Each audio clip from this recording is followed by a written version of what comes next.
Assalamualaikum warahmatullahi wabarakatuh. Salam Rahayu. Pemirsa Wisata Nusantara, saat ini saya sedang berada di kediaman almarhum Bapak Mantos ya, Bapak Mantos. Nah, saat ini sedang bersama keluarga Bapak Mantos dan di samping saya sudah hadir dengan Ibu siapa? Bu Asih. Bu Asih. Iya. Nah, Bu Asih sebagai istri dari Bapak Mantos. Nah, Bu, kami kan sangat mencintai almarhum Bapak Mantos dengan karya-karyanya beliau yang sangat hebat itu. Nah, kami ingin mengetahui terkait dengan mungkin awal mula cerita nih ketika Ibu kenalan dengan Pak Mantos itu seperti apa, Bu? Boleh diceritakan? Iya. Kalau awal mula tuh dari main keroncong. Dia main keroncong, terus Pak Mantos suka jemput Ibu, kalau mau tampil kan suka datang ke rumah jemput, pulang dianterin gitu loh. Nah di situ lama-lama kan namanya nyanyi kan sama pemain kan suka ya sering komunikasi kan, jadi kenal di situ aja, bercanda sama temen, terus seneng lah gitu. Sama dia juga senang sama Ibu juga senang sama Pak Mantos gitu. Terus cinta lokasi nah, ya? cinta lokasi. Kalau Ibu tuh aslinya mana, Bu, kalau boleh tahu? Kalau Ibu tuh aslinya Solo. Solo. Asli Solo, cuma lahirnya di Ambon. Terus pindah ke Jakarta. Gitu ya, main keroncongnya di Jakarta. Berarti lebih banyak tinggal di Jakarta ya? Berarti itu ketemu dengan Pak Mantos itu di Jakarta, Bu? Di Jakarta? Di Jakarta. Iya, itu lagi main keroncong itu. Ini main keroncong. Nah, Bu, kalau boleh tahu, Ibu dan Bapak itu menikah tahun berapa, Bu?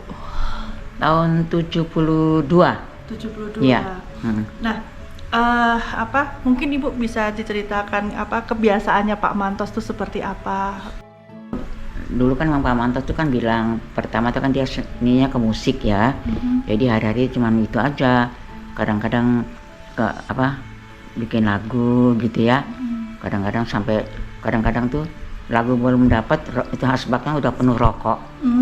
Ya gitu aja, karena belum dapat, masih ini kan, masih pikirannya masih ini, jadinya ya itu.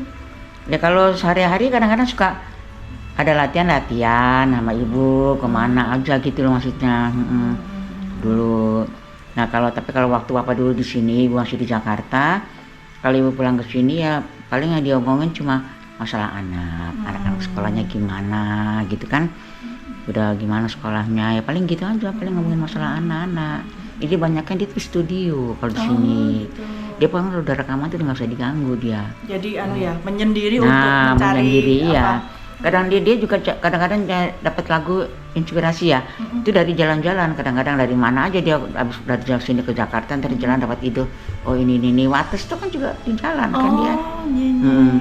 Itu kan ada lagu Wates tuh kan, lagu namanya? Ya itu. Jadi banyak kan juga di Gunung Kidul kan ada Tiwul itu loh. Nah itu kan juga bikin lagu juga kan jadi bisa. Terinspirasi ya gitu. Dia. Nah, jadi Bu, kalau kesukaannya Bapak tuh apa terkait misalnya makanan segala macam apa Bapak? Ya dia kalau makan tuh senang itu bukan bahasa roti-roti tuh enggak. Singkong goreng, kadang-kadang pisang goreng, itu dia senang buat ngopi gitu loh. Tapi kalau makannya itu ya itu suruh masakin toge sama tempe tuh gitu kok nggak bosen loh, baru ngono yang dipangan. Cabai hijau tuh loh, cabai hijau, tempe, toge, itu aja di sini. Gitu. Kadang-kadang temannya ke rumah juga, iya Mbak, oseng-oseng toge nggak? Katanya. Iya, aku lagi masak itu tuh, langsung sukanya Mas Mantos ya tak gituin kan. Gitu. Dia juga makan orangnya nggak aneh-aneh. Dan gampang. Dan beliau itu tipe orangnya sederhana ya sederhana, kadang-kadang makan sama teman-teman, paling makan bakmi di pinggir jalan, kadang-kadang gitu. Kalau di sini juga gitu dia, ayo makan bakmi yuk, makan bakmi gitu. Kemudian kalau beliau ini terhadap anak sosok seperti apa, Bu? Sama anak tuh baik, pokoknya sama anak-anak juga inilah, maksudnya ini banget gitu. Pokoknya penting banget anak-anak tuh bagi dia. Sangat perhatian ya. Tapi orang disiplin juga. Disiplin, dia nggak mau ngejor kayak anak tuh sing bangsane duit ngene enggak dia. Iya, jadi ada anak minta ini enggak. Anak-anak enggak berani minta sama dia tuh. Masih kadang-kadang ulang tahun juga, mah aku ulang tahun nih mah minta bapak dong. Dia suruh minta mamanya malahan. Tapi nggak ngasih banyak enggak. Paling ngasih 200 untuk jajan tok, paling nggak pernah ini. Jadi ya kita sih bukannya nyumpain bapak meninggal ya. Jadi anak-anak tuh sampai sekarang itu bapaknya nggak ada tuh, mereka sederhana. Gitu loh, hidupnya tuh nggak pernah sama ibunya juga sama. Ibu juga gitu orangnya, dari dulu tuh prihatin tuh udah sampai sekarang tuh masih. Hidup sederhana, udah nggak mewah-mewah, nggak hidup nggak mewah-mewah, nggak. Penampilan juga biasa, Bu. Udah. Sekarang tuh gitu. Karena memang disiplin dari dulu. Bapak juga orangnya kan disiplin. Disiplin banget Dia, wah dia anak buah juga. Anak gua tuh nggak mandang tuh dia orang lain apa adiknya. Mau adik apa orang lain disiplin, pokoknya dia tuh orangnya tegas. Iya, pemain ada yang nggak bener, diskors. Adiknya juga gitu. Jadi nggak mandang orang lain, nggak mandang adiknya punya salah diskors. Jadi dia nggak ini, gitu dia nggak milih adik-adiknya itu, nggak mentang-mentang adiknya kan. Jadi ya gitu dia orangnya disiplin banget. Dan ini beliau ini kan apa ya, sangat mengangkat wisata di Gunung Kidul ya, dengan karya-karya beliau, campur sari. Nah, saya juga mendengar bahwa di jalan ini juga beliau setelah beliau meninggal dibuatkan nama jalan ya Bu ya. Jalan Mantos. Jalan Mantos ya, yang di arah Playen. Iya, sama Bung Badinga ya, Bupati. Nah, kemudian Bu, setelah Bapak sudah meninggal, apakah ada yang kemudian meneruskan campur sarinya Bapak ini? Ya, menurut kan sih nggak ada ya. Kalau campur sari kan paling ponakan-ponakan ya. Tapi kalau cucu, ada tuh cucu satu tuh namanya Venta. Itu dia nyanyi sekarang. Nurusin bapaknya, mbahnya. Oh gitu. Cucu. Gitu.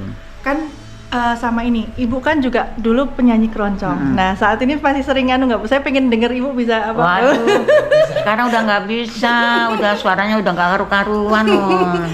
Itu Jamila sama ini, Surga Neraka. Surga Neraka yang namanya Hati Gus Endang tuh. Oh iya. Nah ini kan kemarin Taman Budaya ini kan waktu itu. Waktu Iwan di sana. Ini kayaknya belum lama ya Bu ya? Belum lama ini, kan di gedung kan? Iya. Taman Budaya itu. Oh iya. Nah, pemirsa, kita akan melihat studionya Mantos ya. Oh, ini fotonya Ibu ketika nyanyi dulu. Cantik sekali. Cantik, sehat-sehat terus Ibu. Iya, mudah-mudahan sehat. Amin. Berarti kalau ini foto Ibu dan Pak Mantos ya, ketika masih sehat semua, masih muda lah. Muda. Sekarang juga masih muda loh. Aduh. Tapi dulu ibunya cantik banget. Cantik banget loh. Nah, kalau nggak cantik, Bapak nggak mau dong. Gimana sih? Cantik banget loh. Cantik banget.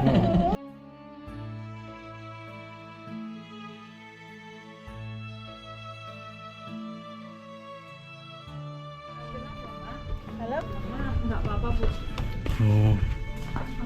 Nah, pemirsa Wisata Nusantara, saat ini saya sedang berada di studio Mantos, dan ini saya bersama keluarga putrinya dari Mantos. Kenalan dulu Mbak, mungkin mohon maaf, dengan Mbak siapa? Namanya Nino, dipanggilnya Nino. Mbak Nino. Anak keberapa Mbak dari? Anak keempat. Kalau berarti yang saat ini meneruskan untuk mengurus studio ini siapa Mbak? Kalau ngurus ya bareng-bareng aja kan, yang tinggal di sini gitu. Kalau yang nurusin campur sarinya kan memang ya kalau misalnya ada tanggapan atau apa ya oke, ngambil ngajak yang lain. Terus kalau yang nyanyi itu si Venta itu cucu, ponakanku. Ya. Mbak, kalau sekarang di sini kan kita berada di studio ya Mbak, studionya Pak Mantos ya. Ini mungkin bisa dijelasin Mbak, di sini ada apa aja Mbak? Oh iya. Di sini, di ruangan ini dulu buat latihan. Kalau campur sari lagi latihan gitu. Kalau di dalam sana itu ada mixer besar itu dulu untuk rekaman Bapak. Terus di ruangan ini sama ruangan itu untuk tag vokal atau tag yang alat-alat gitu. Buat ngisinya ceritanya. Kalau itunya di sana. Gelap banget sih sekarang, udah nggak ada lampunya, nggak ada. Kurang keurus ya Mbak ya. Ini memang zaman dulu Mbak, soalnya ini kan tempat telur kan. Iya, tempat telur. Buah ini dulu. Kalau dulu Bapak itu kalau di Gunung Kidul tuh grupnya apa aja Mbak? Grupnya campur sari aja. Campur sari gitu ya. Makanya ada tulisan CSGK gitu ya, Nggih. Campur Sari Gunung Kidul. Oh, iya. Nah, mungkin bisa dijelasin Mbak. Mungkin ini kan ada, saya melihat ada beberapa ada piagam-piagam ya. Iya. Mungkin apa aja nih Mbak di sini piagam? Kalau ini banyak juga sih, soalnya kemarin habis dapat lagi. Ini apa ini? Ini dari Campur Sari Jogja ini. Kalau ini dari mana ya? Pengadilan Negeri. Banyak banget tahun 99. Aku masih kecil. Ini tuh dari Campur Sari ini, Praja Seni. Dari Campur Sari kumpulan di Semen sana. Ini Nikom, apa ya? Lukisan. Saya yang paling suka tuh dari semua ini tuh ini. Ini lukisan beliau. Ya. Banyak banget kalau piagam Tapi ini- penghargaannya. Tapi ini tuh lukisannya keren, yang bikin siapa ini? Siapa Mbak yang bikin lukisan ini? Mbak? Tahu. Aku masih kecil, Mbak. Oh, berarti ini lukisan udah lama ya, Mbak? Iya, udah lama. Mbak, kalau Mbak sebagai putra dari Mantos, kalau Mbak melihat Bapak itu sosok yang seperti apa Mbak? Maestro, ya, yang keren banget lah pokoknya. Panutan kita. Pokoknya ya seorang yang gigih dalam pokoknya keren. Dan Bapak ini sosok yang sederhana ya Mbak ya? Iya, iyalah kalau dia mah dulu senengannya kalau di sini makannya walang goreng tuh. Iya. Orang Dia seneng banget itu dulu di. Dengar-dengar kalau Mantos itu dulu ya, ini nuwun sewu ya Mbak, dulu waktu kecil tuh kehidupannya itu serba, maksudnya tuh apa adanya gitu Oh Mbak. iya, kan Iya kan? dulu dari desa sini tadi, pelayan sini rumah orang tuanya. Jadi bisa dibilang itu Mantos itu bukan orang berada dulu ya enggak, waktu. sama sekali enggak. Dari sini Dia aja sampai ke Dari sini ke Jakarta. Jakarta naik truk tuh. Karena orang tuanya dulu nggak setuju kan kalau dia ke Jakarta. Jadi nggak ada kasih sangu gitu loh. Nekat. beliau nekat. Nekat pokoknya. Di Jakarta dia pengalamannya itu bukan langsung main musik loh. Pabrik sendok. Di Cirebon kan ada saudaranya punya pabrik sendok. Terus kondektur bis. Pernah.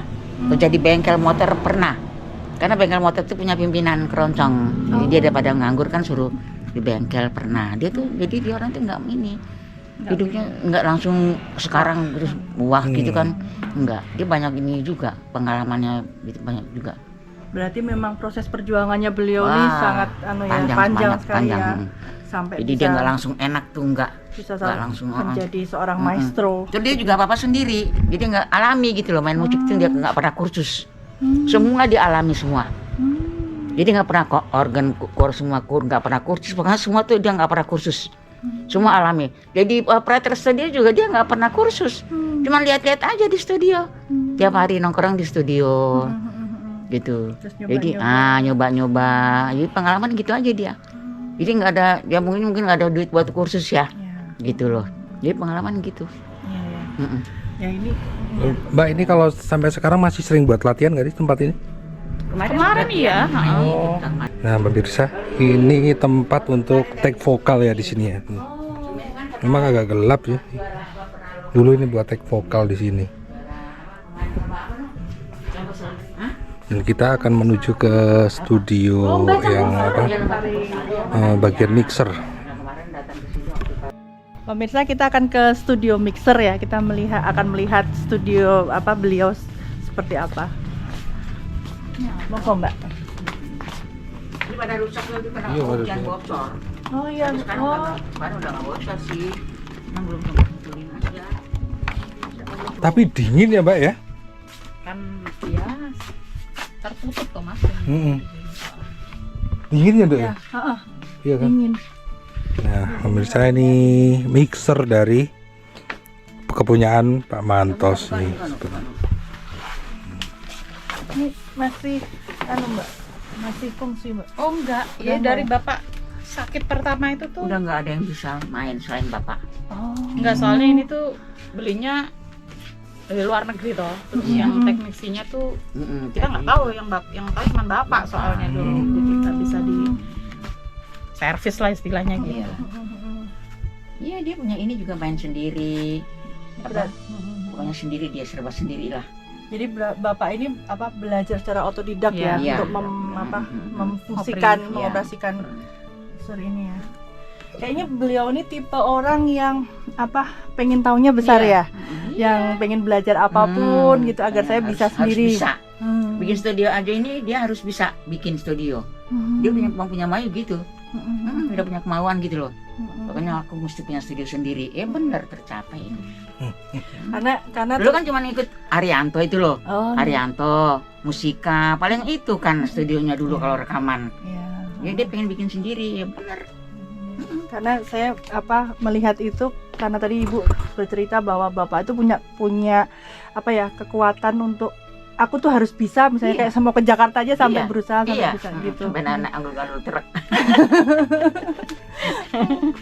Ya ini Udah. ya pemirsa ini alat-alatnya beliau dulu dan ini sekarang sayang sekali sudah tidak bisa nyala lagi ya, berfungsi lagi karena hanya beliau yang bisa yang tahu teknisinya juga dia dulu yang tahu, jadi kita nggak bisa ini tuh, soalnya bapak tuh kalau sama keluarga tidak terlalu terbuka.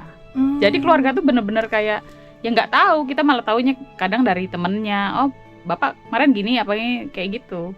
Soalnya bapak tuh orangnya lumayan tertutup lah kalau sama keluarga ya, bukannya nggak sayang tapi memang ya udah aku pengen fokusnya kerja gitu.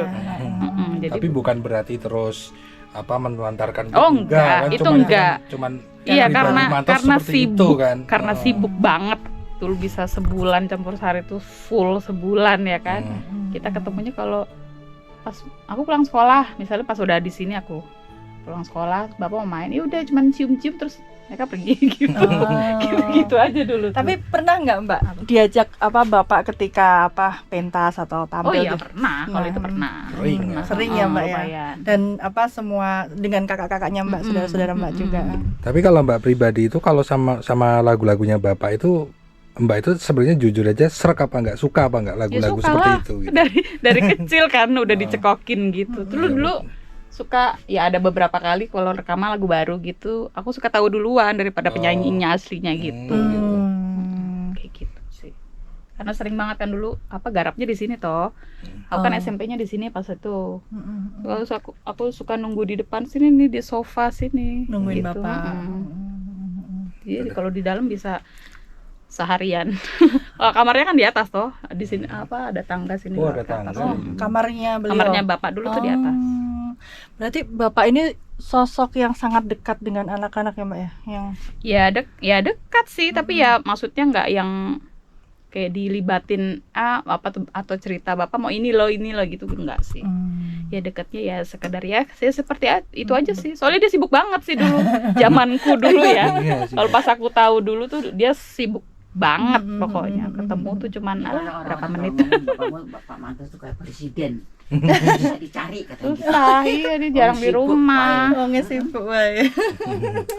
Ya, berarti Bapak itu kalau membuat sebuah karya lagu gitu tuh dengan inspirasi kehidupan beliau juga ya? Iya, terlihat dari lirik-liriknya, entah dari cinta yang seperti itu atau dari wisata di sini, kayak gitu-gitu sih, yang relate lah pada saat itu, kayak gitu. Ya, pemirsa Wisata Nusantara, saat ini saya sedang bersama dengan cucu ya, cucu dari Pak Mantos. Mungkin kita kenalan dulu. Selamat siang Mas. Siang, Mbak. Dengan Mas siapa ini? Nama saya Venta. Mas Venta. Mas Venta ini berarti cucu dari putra berapa dari Pak Mantos? Saya cucu pertama dari anak pertama Pak Mantos. Pertama. Ya. Oke. Tadi kan kita diberitahu oleh Ibu bahwa Mas ini juga membawakan ya lagu-lagu campur sari dari beliau ini. Nah, mungkin bisa diceritakan Mas, ini awal mulanya kenapa kok mau membawakan, tertarik meneruskan dari lagu-lagunya Pak Mantos ini?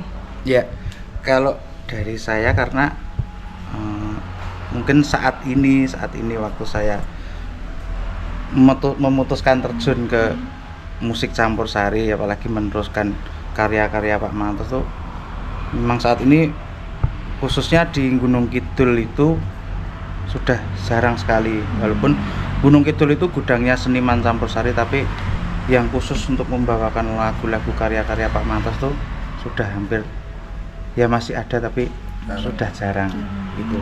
Dan apalagi saya di sini yang cucu pertama. Ya sebenarnya tidak saya bebankan untuk diri saya, tapi ya gimana lagi kalau dari keturunan keluarga pun mungkin sampai saat ini mungkin baru saya. Itu kalau cucu-cucu yang lain mungkin belum gitu. Tapi kan ya mau nggak mau, karena kalau Jawane Maneman karyanya Pak Mantos itu tidak ada yang membawakan, tidak dieksplor lagi, takut hilang. Apalagi sekarang kan era digital juga, Mbak. Jadi era digital itu kalau memang tidak segera kita selamatkan seperti lagu-lagu yang lain, kayak lagu-lagu Jawa yang lain banyak yang dieksploitasi, banyak yang didaftarkan, diklaim bukan hak cipta mereka, sudah bukan hak cipta mereka, jadi diklaim orang lain itu kan eman-eman. Apalagi punya Pak Mantos itu memang aset Gunung Kidul, aset daerah juga. Begitu.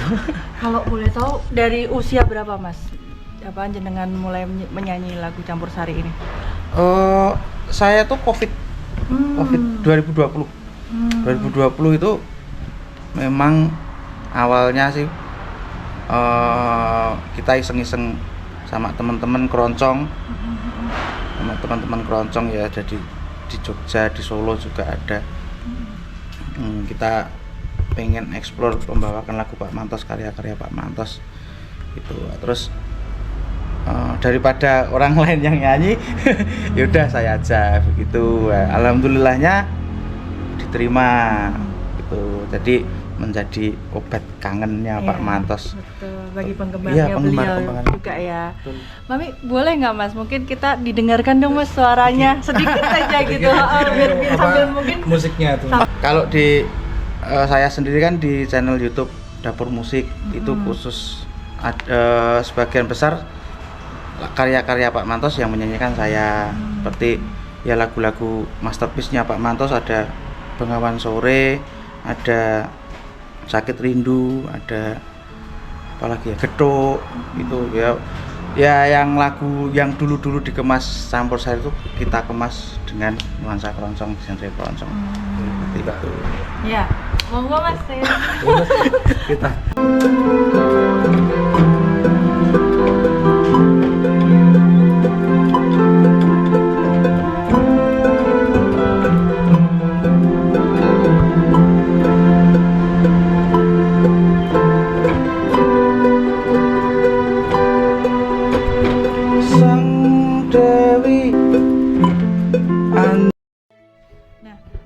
Venta mungkin kan punya channel ya, channel YouTube. Mungkin boleh dikenalin Mas channel YouTube-nya. Oh ya.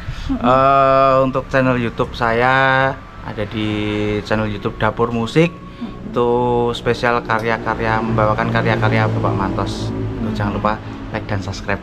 Mungkin boleh nggak Mas? Aku penasaran apa Mas membawakan lagunya Pak Mantos sedikit aja. Sopo wonge noraku jiwa cinitro marang janji tanpa guna sumpah prasetya bumi langit nyekseni. Ya, Mas Venta matur nuwun sangat Sami. sudah berbagi dengan teman-teman pemirsa wisata Nusantara. Ya. Nah, pemirsa wisata Nusantara, kita hari ini sudah berbincang-bincang tadi dengan istri dari Pak Mantos, kemudian dari Mbak Nunuk sebagai putrinya, dan kemudian ini juga dengan cucunya Mas Venta yang meneruskan dari musik-musik Pak Mantos. Semoga semakin banyak disukai anak muda juga Mas. Sukses dengan channel YouTube-nya. Nah, matur nuwun. Assalamualaikum warahmatullahi wabarakatuh. Salam